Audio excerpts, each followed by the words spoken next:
Hi students, I am CS Santosh Askar. Welcome to my YouTube channel. आपण 12th अकाउंटन्सीचा second chapter पाहत आहोत. Accounts of not for profit concern. त्या chapter मधील practical problem number 9 आज आपण पाहणार आहोत. सगळ्यात सुरुवातीला आपल्याला काय करायचं असतं? सगळ्यात सुरुवातीला आपल्याला प्रॉब्लेम डिटेल मध्ये रीड करून घ्यायचा असतो. Given below is receipts and payments account of Vithai Mahila Mandal Pandharpur for the year ending 31st March 2018. Prepare an income and expenditure account for the year ended 31st March 2018 and balance sheet as on that date. Receipts and payments account for the year ending 31st March 2018. या problem मध्ये printing mistake झालेली आहे. Payment side जी दिलेली आहे receipts and payments अकाउंटची, त्याच्यामध्ये ज्या figure दिलेल्या आहेत त्या प्रत्येक फिगर मध्ये झिरो कमी प्रिंट झालेला आहे बाय मिस्टेक. सो झिरो आपल्याला एक ऍड करावा लागणार आहे. स्टेशनरी 600 आहे ते 6000 करावी लागेल. रिपेअर्स टू फर्निचर 95 च्या ऐवजी 950. रेंट 830 च्या ऐवजी 8300. सॅलरीज 15000. Miscellaneous expenses 450. हे करेक्शन तेवढं तुम्ही करून घ्या. ऍडजस्टमेंट रीड करूया. Capital fund on 1st April 2017 was 90,000. Outstanding subscription 4,000. Outstanding subscription ची ऍडजस्टमेंट आहे, सो सबस्क्रिप्शनला आपल्याला स्टार करावं लागेल. Third adjustment, entrance fees are to be capitalized. Entrance fees capitalize करायला सांगितलेले, सो एंट्रन्स फीजला आपल्याला स्टार करावे लागेल. Rent paid includes 800 paid for April 2018. Rent वरती ऍडजस्टमेंट आलेली आहे, सो रेंटला एक आपल्याला स्टार करावा लागेल. फिफ्थ ऍडजस्टमेंट आहे, they have following assets and liabilities on 1st April 2017. काय असेट्स अँड लायबिलिटीचे बॅलन्सेस दिलेले, opening balances on 1st April चे ते आहेत. Furniture 9000, building 70,000 and outstanding expenses 12,000. So furniture and building asset आहे. सगळ्यांना माहित आहे आउटस्टँडिंग एक्सपेन्सेस हे आपले लायबिलिटी असते. सो या प्रॉब्लेम मध्ये आपल्याला ओल्ड बॅलन्स शीट दिलेली नाहीये, पण कॅपिटल फंड आणि इतर काही ऍसेट्स अँड लायबिलिटीज आपल्याला ऍडजस्टमेंट मध्येच प्रोव्हाइड करण्यात आलेल्या आहेत. सो आता प्रॉब्लेम सॉल्व्ह करायला सुरुवात करूया. प्रॉब्लेम सॉल्व्ह करायला सुरुवात करताना आपल्याला इन्कम अँड एक्सपेंडिचर अकाउंट आणि नवीन बॅलन्स शीट तयार करावी लागणार आहे. इन्कम अँड एक्सपेंडिचर अकाउंटचं हेडिंग 3 ओळीमध्ये द्यायचं आहे. इन द बुक्स ऑफ विठाई महिला मंडळ income and expenditure account for the year ended 31st March 2018. Debit लिहायचं एक्सपेंडिचर साइडला आणि क्रेडिट इन्कमच्या वरती बरोबर आलं पाहिजे. सो डेबिट क्रेडिट लिहायला विसरायचं नाही. बॅलन्स शीटचं हेडिंग ही आपल्याला 2 लाईन मध्ये द्यायचं. इन द बुक्स ऑफ विठाई महिला मंडळ balance sheet as on 31st March 2018. आता प्रॉब्लेम सोडवायला सुरुवात करूया. प्रॉब्लेम सोडवायला सुरुवात करत असताना काही गोष्टी लक्षात घेणं महत्वाचं आहे. एक तर आपल्याला ओल्ड बॅलन्स शीट जर दिली असेल तर प्रॉब्लेम सोडवायला सुरुवात करताना नेहमी ओल्ड बॅलन्स शीट पासून आपण प्रॉब्लेम सोडवायला सुरुवात करायची, ओल्ड बॅलन्स शीटच्या लायबिलिटी साइड पासून. आणि जर ओल्ड बॅलन्स शीट दिली नसेल प्रॉब्लेम मध्ये तर रिसीट्स अँड पेमेंट्स अकाउंटच्या रिसीट साइड कडून प्रॉब्लेम सोडवायला सुरुवात करायची. आजच्या प्रॉब्लेम मध्ये जरी ओल्ड बॅलन्स शीट दिली नसली तरी ऍडजस्टमेंट मध्येच काही लायबिलिटीज दिलेल्या आहेत आणि काही ऍसेट्स दिलेले आहेत. सो आपण ज्या काही लायबिलिटीज दिलेल्या आहेत बॅलन्स शीट मध्ये आणि ऍसेट्स दिलेले आहेत तिथून पहिल्यांदा प्रॉब्लेम सोडवायला सुरुवात करणार आहोत. ते जे बॅलन्सेस दिलेले आहेत ते ओपनिंग बॅलन्सेस आहेत. सो ओपनिंग बॅलन्सेस पहिल्यांदा बॅलन्स शीट मध्ये लिहून तिथून पुढे आपण प्रॉब्लेम सॉल्व्ह करणार आहोत.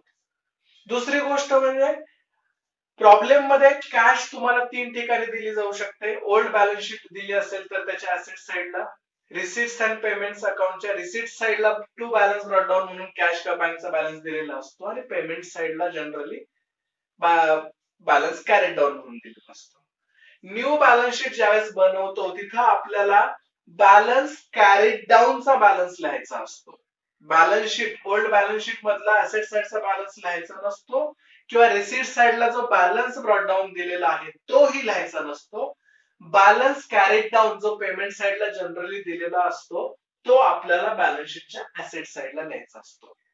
सो लक्षात ठेवताना बॅलन्स कॅरीड डाऊन लिहायचा हे लक्षात ठेवा. पेमेंट साइडचा बॅलन्स लिहायचा असं लक्षात ठेवू नका, कारण कधी क्वचित एखाद्या प्रॉब्लेम मध्ये तुम्हाला बँकचा बॅलन्स कॅरीड डाऊन हा रिसीट साइडला सुद्धा दिलेला असू शकतो. सो प्रॉब्लेम मध्ये आपल्याला बॅलन्स शीटला इफेक्ट देताना बॅलन्स कॅरीड डाऊनचा इफेक्ट द्यायचा असतो. पेमेंट साइडला जर बॅलन्स कॅरीड डाऊन दिला तर ऍसेट साइडला लिहायचं. जर बँकचा बॅलन्स तुम्हाला एखाद्या वेळेला रिसीट साइडला कॅरीड डाऊन करून दिला तर त्याला बँक ओव्हरड्राफ्ट म्हणतात, तो लायबिलिटीला लिहायचा असतो. सो बॅलन्स कॅरीड डाऊन हा शब्द आपल्याला लक्षात ठेवायचा आहे. त्याच्यानंतर जे जे रिसीट्स अँड पेमेंट्स अकाउंटच्या रिसीट साइडला दिलेलं असतं ते आपल्याला इन्कम साइडला लिहायचं असतं. जर एखादी दुसरी लायबिलिटी असेल तर ते लायबिलिटीला लिहायचं असतं. आणि जे जे रिसीट्स अँड पेमेंट्स अकाउंटच्या पेमेंट साइडला दिलेलं असतं, जे एक्सपेन्सेस असतील ते एक्सपेंडिचरला लिहायचे असतात. आणि जे ऍसेट असतात ते आपल्याला ऍसेट साइडला लिहायचे असतात. ऍसेट्स नॉर्मल असतात, furniture, building, books, investments, fix deposit हे ऍसेट्स नॉर्मली आपल्याला नॉट फॉर प्रॉफिटच्या प्रॉब्लेम मध्ये येत असतात. सो मगाशी सांगितल्याप्रमाणे आजच्या प्रॉब्लेमची सुरुवात आपण बॅलन्स शीटच्या ऍडजस्टमेंट मध्ये जे काही लायबिलिटीज आणि ऍसेट दिलेले आहेत तिथपासून आपण करणार आहोत. सगळ्यात पहिली ऍडजस्टमेंट आहे capital fund on 1 April 2017 was 90,000. Capital fund आपल्याला 90,000 दिलेला आहे. कॅपिटल फंड ही नेहमी लायबिलिटी असते. ज्या ज्या वेळेला नॉट फॉर प्रॉफिटच्या प्रॉब्लेम मध्ये तुम्हाला फंड नावाचा शब्द येईल, कॅपिटल फंड येऊ द्या, बिल्डिंग फंड येऊ द्या, प्राइस फंड येऊ द्या, फंड आला की ती तुमची लायबिलिटी आहे हे लक्षात ठेवा. कॅपिटल फंड, कॅपिटल फंडची अमाऊंट नेहमी इनर कॉलमला लिहायची असते, कारण त्याच्यामध्ये काही ऍडजस्टमेंट असतात आणि इन्कम अँड एक्सपेंडिचरचा जो सरप्लस किंवा डेफिसिट येतं ते आपल्याला ऍड किंवा लेस तिथे करावं लागतं. ते अमाऊंट आहे 90,000. पहिल्यांदा आपण लायबिलिटी लिहून घेत आहोत. नंतर ऍसेट्स अँड लायबिलिटी आपल्याला 5th नंबरच्या ऍडजस्टमेंट मध्ये दिलेले आहेत. फर्निचर ऍसेट आहे, बिल्डिंग ऍसेट आहे, अँड आउटस्टँडिंग एक्सपेन्सेस लायबिलिटी. जेव्हा एखादी जुनी लायबिलिटी, मग ती ओल्ड बॅलन्स शीट मध्ये असू द्या किंवा ऍडजस्टमेंट मध्ये असू द्या, अशी लायबिलिटी आपल्याला नवीन बॅलन्स शीट मध्ये लिहायची असते, त्यावेळेस ती लिहिण्याच्या अगोदर पहिलं कन्फर्म करायचं की पेमेंट साइडला त्या लायबिलिटीचं पेमेंट केलं गेलं आहे का. जर पेमेंट साइडला त्या लायबिलिटीचं पेमेंट केलं गेलं असेल तर ती लायबिलिटी नवीन बॅलन्स शीट मध्ये येत नाही. सो जेव्हा कधी तुम्ही ओल्ड बॅलन्स शीट मधले लायबिलिटीचे आयटम न्यू बॅलन्स शीट मध्ये लिहित असाल किंवा ऍडजस्टमेंट मध्ये काही लायबिलिटी दिलेल्या आहेत त्या न्यू बॅलन्स शीट मध्ये लिहित असाल, त्यावेळेला सगळ्यात पहिल्यांदा लिहिण्याच्या अगोदर ही गोष्ट कन्फर्म करायची की जी लायबिलिटी आपण लिहितोय तिचं पेमेंट साइडला केलं गेलेलं आहे का, पेमेंट साइडला तो खर्च पे केलाय का करंट इयरला. जर तो तिथं नसेल दिलेला किंवा ऍडजस्टमेंट मध्ये पेमेंट संदर्भात काही ऍडजस्टमेंट नसेल तरच ती लायबिलिटी न्यू बॅलन्स शीटच्या लायबिलिटी साइडला येणार. जर त्या लायबिलिटीचं पेमेंट केलं गेलं असेल तर ती लायबिलिटी लिहायची नसते. जे कॉमन एक्झाम्पल आहे ते बँक ओव्हरड्राफ्टचं. जनरली तुम्हाला ओल्ड बॅलन्स शीट मध्ये बँक ओव्हरड्राफ्ट दिलं जातो एक सर्टन अमाऊंट आणि पेमेंट साइडला दिलं जातं bank overdraft repaid. So bank overdraft ही लायबिलिटी नवीन बॅलन्स शीटला लिहिण्याच्या अगोदर आपण क्रॉस चेक करणार पेमेंट साइडला दिलीये का, रिपे केलीये का. रिपे केली असेल तर नवीन बॅलन्स शीट मध्ये येणार नाही. सो आता आपल्याकडे आउटस्टँडिंग एक्सपेन्सेस ही लायबिलिटी आहे, पण त्या लायबिलिटीचा इफेक्ट न्यू बॅलन्स शीटच्या लायबिलिटी साइडला देण्याच्या अगोदर आपण पाहूया की पेमेंट साइडला त्या लायबिलिटीचं पेमेंट केलं गेलं आहे का. ही स्टेप आठवणीने प्रत्येक वेळेला करायची आहे, विसरायचं नाही. सो पेमेंट साइडला बघितलं मी तर कोणत्याही स्वरूपाचं आउटस्टँडिंग एक्सपेन्सेस पेमेंट दिसत नाहीये आणि ऍडजस्टमेंट आपण वाचल्या होत्या, ऍडजस्टमेंट मध्ये पण पेमेंट नाहीये. सो आउटस्टँडिंग एक्सपेन्सेस ही जी लायबिलिटी होती ऍज ऑन 1 एप्रिल 2017 तिचं पेमेंट झालेलं नाहीये. सो म्हणून आपण ती न्यू बॅलन्स शीट मध्ये लिहिणार.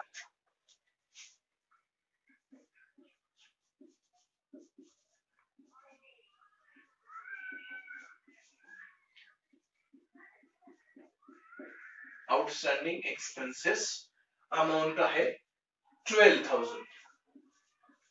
सो दोन लायबिलिटी ऍडजस्टमेंट मध्ये दिल्या गेल्या होत्या. कॅपिटल फंड नेहमी इनर कॉलमला जातात. हे आउटस्टँडिंग लायबिलिटी आपण इथे लिहिली. आता ऍसेट्स बघूया. ऍसेट्स दोन दिलेले आहेत, फर्निचर 9,000 आणि building 70,000.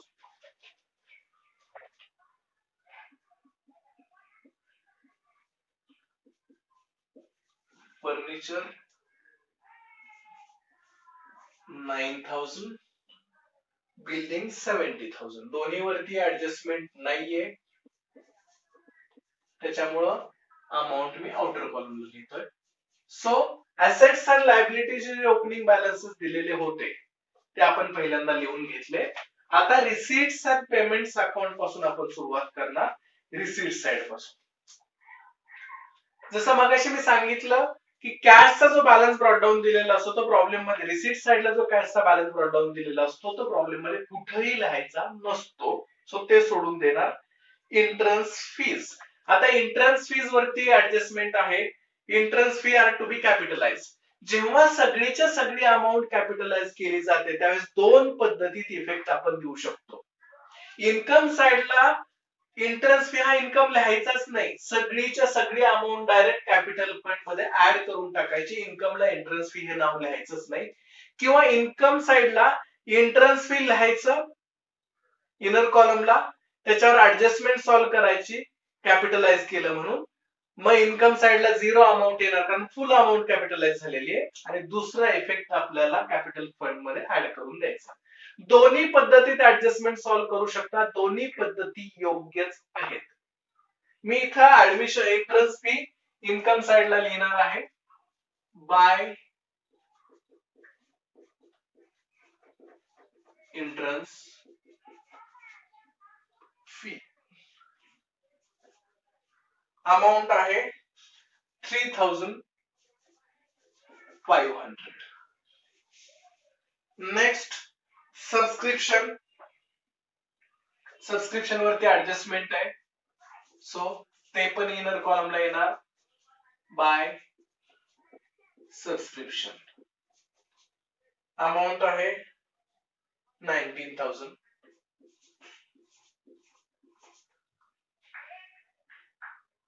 Next miscellaneous receipts.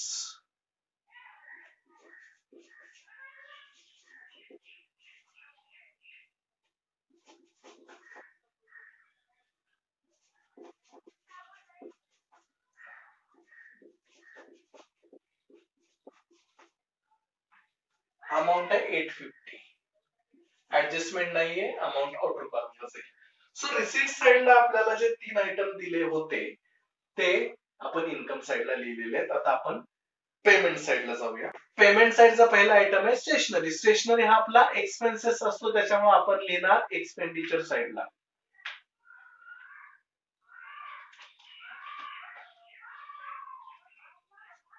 To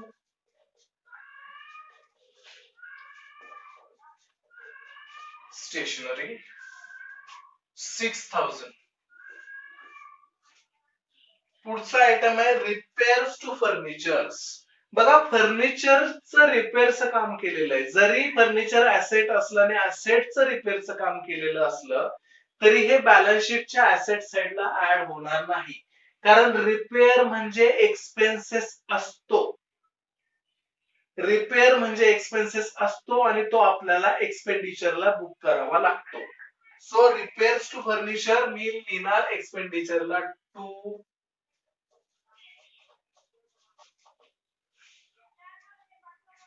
repairs to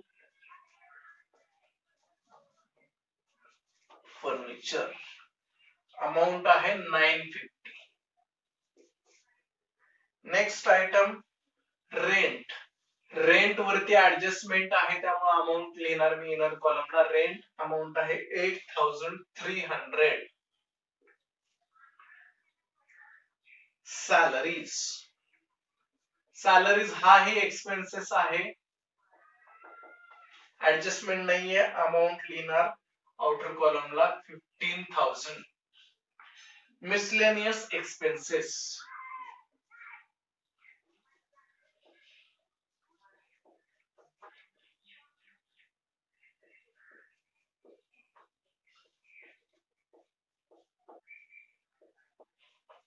amount आहे 450. ओके, सगळ्यात शेवटचा जो बॅलन्स कॅरीड डाऊन आहे तो बॅलन्स कॅरीड डाऊन आपल्याला ऍसेट साइडला लिहायचा असतो. कॅशचा आणि बँकचा दोन्हीचा कॅरीड डाऊन पेमेंटला आलाय. पेमेंटला आल्यानंतर आपण लिहिणार बॅलन्स शीटला. Cash in hand 1650. Cash at bank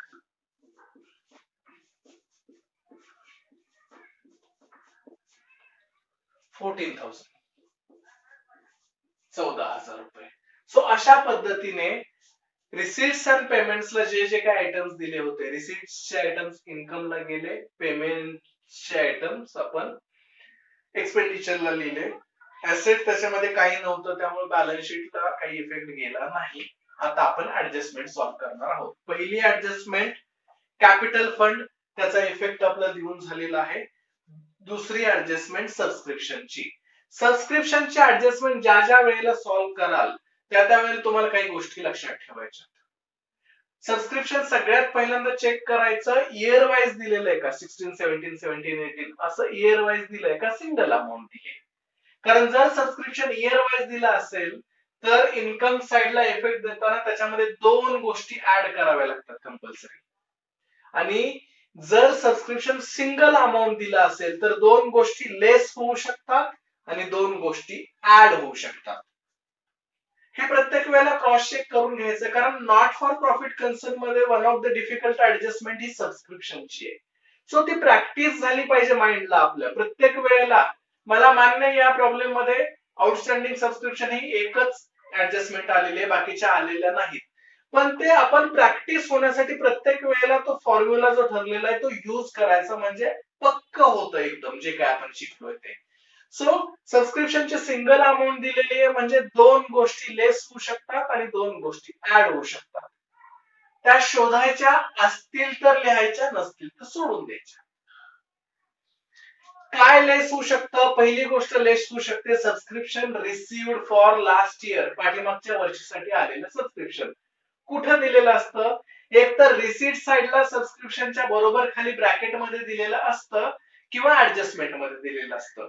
या दोन्ही ठिकाणी करंट प्रॉब्लेम मध्ये subscription received for last year असं काही आलेलं नाहीये, म्हणजे पाठीमागच्या वर्षीचं कोणतेही सबस्क्रिप्शन आलेलं नाही, आपण मायनस करणार नाही. दुसरी गोष्ट लेस होऊ शकते subscription received for next year, पुढच्या वर्षासाठी आलेलं सबस्क्रिप्शन. आपलं जे करंट इयर आहे, रिसिट्स अँड पेमेंट्स अकाउंट आपलं सप्ताह 2018 ला, मग 18 हे वर्ष त्याच्या अगोदरच्या वर्ष 17, 17, 18 हे करंट इयर आहे. सो 17, 18च्या नंतरच्या वर्षासाठी काही सबस्क्रिप्शन आलं असेल तर त्याला आपण म्हणणार received for next year. So received for next year जर सबस्क्रिप्शन असेल तर ते आपल्याला लेस करावं लागतं इन्कम साइडच्या सबस्क्रिप्शन मधून. तसं काही आलेलं नाहीये. ते कुठे दिलेलं असतं? ते रिसीट साइडलाच दिलेलं असतं किंवा ऍडजस्टमेंट मध्ये दिलेलं असतं, दोन्ही ठिकाणी दिलेलं नाहीये. सो ज्या दोन गोष्टी आपल्याला लेस करायच्या होत्या ते दोन्ही प्रॉब्लेम मध्ये दिलेल्या नाहीत.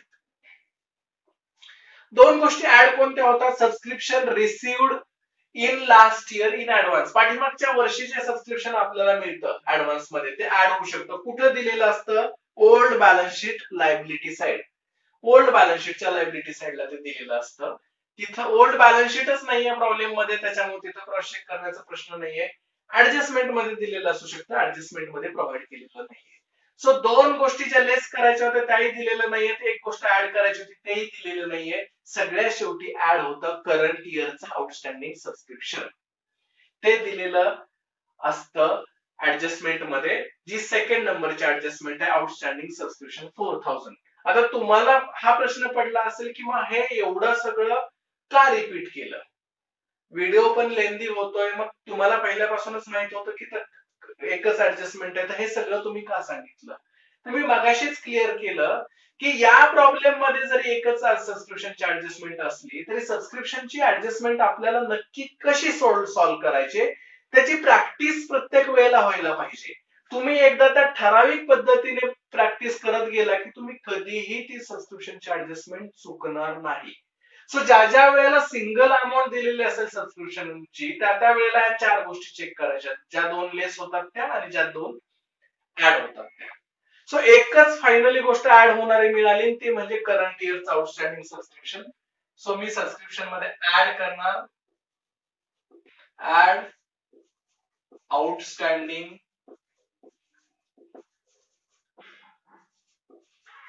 Subscription for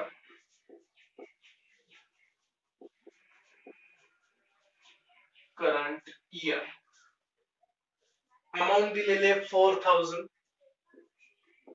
so original receipt and payment account मध्ये 19,000 दिले होते, 4,000 ऍड केले, माझे आउटर कॉलम राहतील 23,000.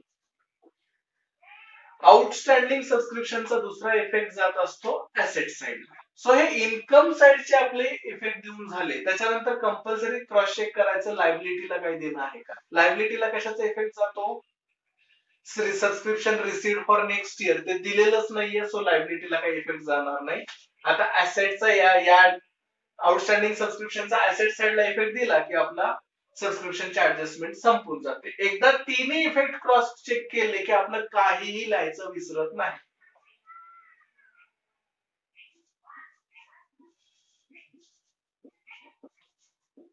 Outstanding subscription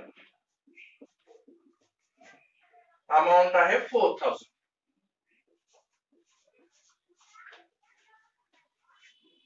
next adjustment, entrance fees are to be capitalize. जी इंटरन्स फी दिलेली आहे ती कॅपिटलाइज करायची. कॅपिटलाइज करायची म्हणजे काय, इन्कम साइड वरून तो इन्कम कमी करायचा आणि कॅपिटल फंड मध्ये ऍड करायचा.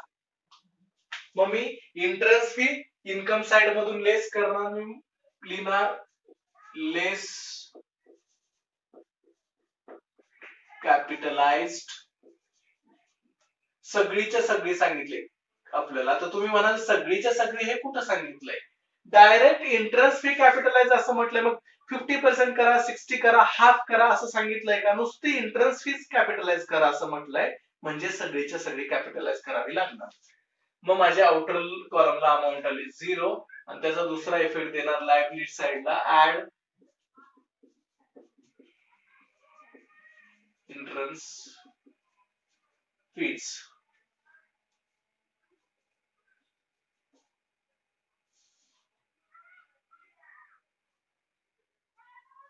$93,500 अमाऊंट इनर कॉलमलाच लिहिलेली आहे, कारण आपल्याला सरप्लस डेफिसिट त्याच्यामध्ये ऍड करणार आहोत. नेक्स्ट ऍडजस्टमेंट आहे rent paid includes 800 paid for April 2018. आता ही पहिल्यांदा ओळखायची ऍडजस्टमेंट कशाची आणि मग इफेक्ट द्यायचे. Rent paid includes 800 paid for April 2018. आपलं जे करंट इयर आहे ते आहे 17-18, 1 April 2017 to 31 March 2018. So income and expenditure जे बनवणार आहे आपण 31 मार्च पर्यंतच बनवणार आहे आणि तेवढेच खर्च त्याच्यामध्ये आले पाहिजे, त्याच्यापेक्षा जास्त नाही. आता ते म्हणतात रेंटचा जो तुम्ही जो खर्च केलेला 8,300 त्याच्यामध्ये 800 असे आलेले आहेत की तो एप्रिल 2018 चा खर्च आहे, म्हणजे तो नेक्स्ट इयरचा खर्च आहे. ज्यावेळेस नेक्स्ट इयरचा खर्च आपण करतो करंट इयर मध्ये त्याला म्हटलं जातं प्रीपेड, कारण पुढच्या वर्षीचा खर्च आपण आत्ताच केलेला आहे त्याला म्हणणार आपण प्रीपेड. सो ही प्रीपेड रेंटची ऍडजस्टमेंट आहे, कारण आपलं वर्ष 1 एप्रिल 17 सुरू होतंय, 31 मार्च 18 संपतंय आणि रेंटचा खर्च 800 रुपये एप्रिल 18 केलेला आहे, म्हणजे हे जे करंट इयर आपलं संपतंय त्याच्या पुढच्या वर्षातील एका महिन्याचा केलेला आहे. सो पुढच्या वर्षाचा खर्च आत्ताच केलेला आहे म्हणून त्याला आपण म्हणणार प्रीपेड आणि मग प्रीपेडचे इफेक्ट देणार. प्रीपेडचा पहिला इफेक्ट जो एक्सपेन्सेस आहे त्याच्यातून आपण तेवढा प्रीपेड एक्सपेन्सेस लेस करणार. मी म्हणणार लेस प्रीपेड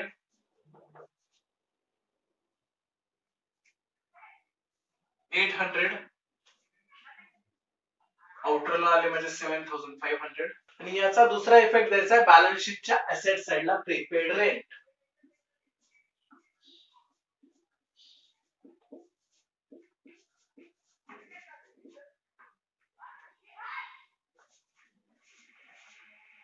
लास्ट ऍडजस्टमेंट आहे they have following assets and liability, जे आपण ऑलरेडी लिहिलेलं आहे.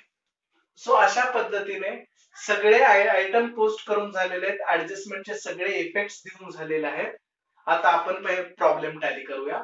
आपण पहिल्यांदा income and expenditure account tally करणार आणि मग बॅलन्स शीट टॅली करणार. सो बघा आपल्याला क्लिअर दिसतंय डेबिट साइडची टोटल मोठी आहे, क्रेडिट साइडची टोटल छोटी आहे. आपण अगोदर डेबिट साइडची टोटल करूया आणि ती इथं खाली लिहूया. टोटल करत असताना आपल्याला वरती एक लाईन द्यायची आहे, खाली 2 लाईन द्यायची. डेबिट साइडची टोटल येते बघा 29,900.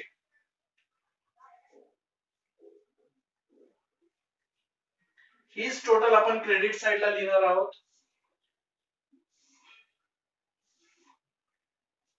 29,900.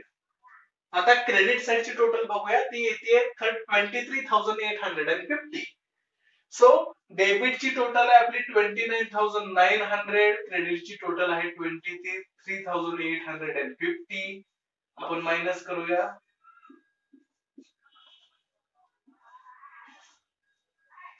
6,050 ही आली आपली डेफिसिट. आपण नॉट फॉर प्रॉफिटचा प्रॉब्लेम बघतोय, असे ऑर्गनायझेशन ज्यांचा पर्पज प्रॉफिट मिळवणे नसतो. सो प्रेझेंट प्रॉब्लेम मध्ये काय झाला, खर्च जास्त झाला आणि इन्कम कमी झाला, म्हणून त्याला म्हणणार आपण डेफिसिट. डेफिसिटचा इफेक्ट आपल्याला द्यायचा असतो इन्कम साइडला. मी लिहिणार बाय डेफिसिट. ब्रॅकेट मध्ये लिहायचंय excess of expenditure over income. Income पेक्षा एक्सपेंडिचर जास्त आहे आणि तो आहे 6,050. या डेफिसिटचा आपल्याला दुसरा इफेक्ट बॅलन्स शीटच्या लायबिलिटी साइडला कॅपिटल फंड मध्ये द्यायचा असतो. कॅपिटल फंड मधून डेफिसिटची अमाऊंट आपण लेस करणार. मग मी म्हणणार लेस डेफिसिट 6,050. टोटल येणार आउटर कॉलमला 87,450. आता आपण बॅलन्स शीट टॅली करणार आहोत. पहिल्यांदा लायबिलिटी साइड 87,450 मध्ये 12,000 ऍड केले, 99,450.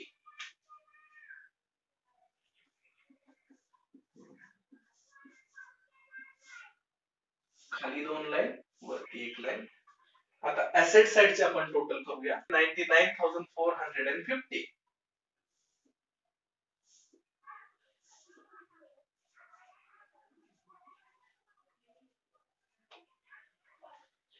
अशा पद्धतीने नॉट फॉर प्रॉफिट कन्सर्नचा प्रॉब्लेम सॉल्व्ह करायचा असतो. होपफुली तुमचे सगळे डाउट्स रिझॉल्व्ह झाले असतील.